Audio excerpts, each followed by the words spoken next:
एक औरत हमारे घर के सामने किराए के मकान में रहती थी। उसके 2 बच्चे थे जिनके साथ वो रोज शाम को अपनी छत पर खेलने के लिए ले आया करती थी। मैं भी हर रोज अपनी छत पर शाम को उसे देखने के लिए जाया करता था।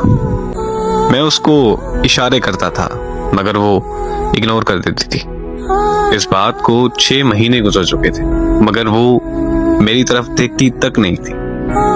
तब मेरी उम्र 18 साल थी और तब वो मुझसे काफी ज्यादा बड़ी थी, इसलिए शायद वो मुझे बच्चा समझकर इग्नोर कर देती थी।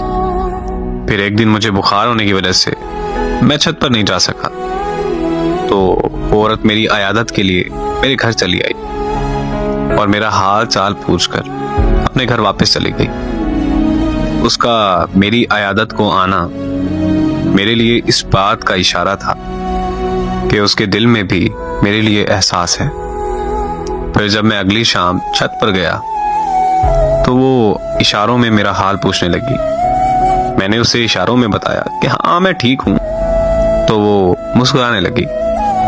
2 दिन बाद एक पर्ची पे मैंने अपना नंबर लिखकर उसकी छत पर फेंका और फिर उसने मुझे फोन किया तो मैंने उससे अपनी मोहब्बत का इजहार किया और पूछा कि क्या वो मुझसे शादी करेगी। तो वो हंसने लगी और उसने मुझे ये कहा कि तुम अभी बच्चे हो, तुम्हें समझ नहीं है कि तुम ये कह क्या रहे हो और किस से कह रहे हो।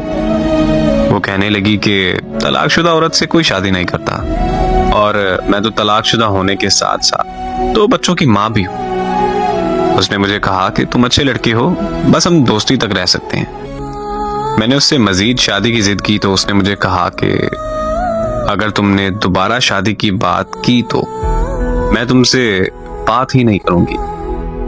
मैं वहां पर चुप हो गया और हम दोस्त बनकर रहने लगे।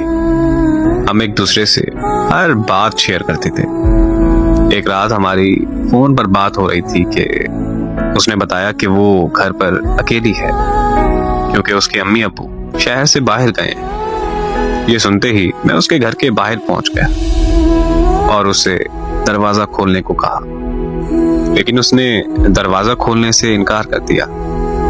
तो मैंने भी जिद कर ली कि मैं पूरी रात घर के बाहर बैठा रहूंगा। 2 घंटों की जिद के बाद आखिरकार उसने दरवाजा खोल ही दिया। लेकिन आज मुझे अपनी उस जिद पर बहुत ज्यादा पछतावा होता है कि काश मैंने उस दिन अपनी जिद छोड़कर उसकी बात मान ली होती तो आज वो जिंदा होती। उसके दरवाजा खोलते ही मैं अंदर चला गया। वो बहुत परेशान और घबराई हुई थी क्योंकि उसे डर था कि किसी को पता चल गया तो उसकी इज्जत खाक में मिल जाएगी और फिर उसका डर सच साबित हो गया। मुझे किसी ने उसके घर दाखिल होते हुए देख लिया था और उस शख्स ने पूरे मोहल्ले में मसला खड़ा कर दिया। सारे मोहल्ले वाले इकट्ठा होकर उसके घर के बाहर आ गए। मैं छुप गया था लेकिन उन्होंने मुझे ढूंढ लिया था। मेरे घर वाले भी मोहल्ले वालों के साथ मौजूद थे। वो मुझे घर ले गए और मेरे अब्बू ने मेरी बहुत बेइज्जती की, लेकिन मैंने अपने घर वालों से साफ कह दिया था कि मैंने उस औरत से शादी करनी है वरना मैं जहर खा लूंगा और मर जाऊंगा। तो मेरे घर वाले मान गए और अगली सुबह उस औरत के माँ बाप वापस आने पर मोहल्ले में पंचायत बैठ गई। पंचायत में सब आ गए थे मगर वो और उसके माँ बाप नहीं आए। थोड़ी देर बाद खबर आई कि उस औरत ने जहर खा लिया है। मैं वहां से उसके घर की तरफ भागा, लेकिन मेरे पहुंचने से पहले वो मर चुकी थी। उसे इस दुनिया से गए 8 साल हो गए, लेकिन मैं आज तक उसे भूलकर किसी और का नहीं हो सका। मुझे आज भी ये बात अंदर से खा जाती है कि काश मैं उस दिन जिद ना करता तो वो आज जिंदा होती। इससे बड़ा दर्द क्या होगा कि मेरी वजह से उसकी जान चली गई। लेकिन मोहब्बत करना कोई गुनाह नहीं। जब सच्ची मोहब्बत हो जाए तो वो रंग रूप, अमीर गरीब, काला गोरा या उम्र में फर्क मोहब्बत में नहीं देखा जाता।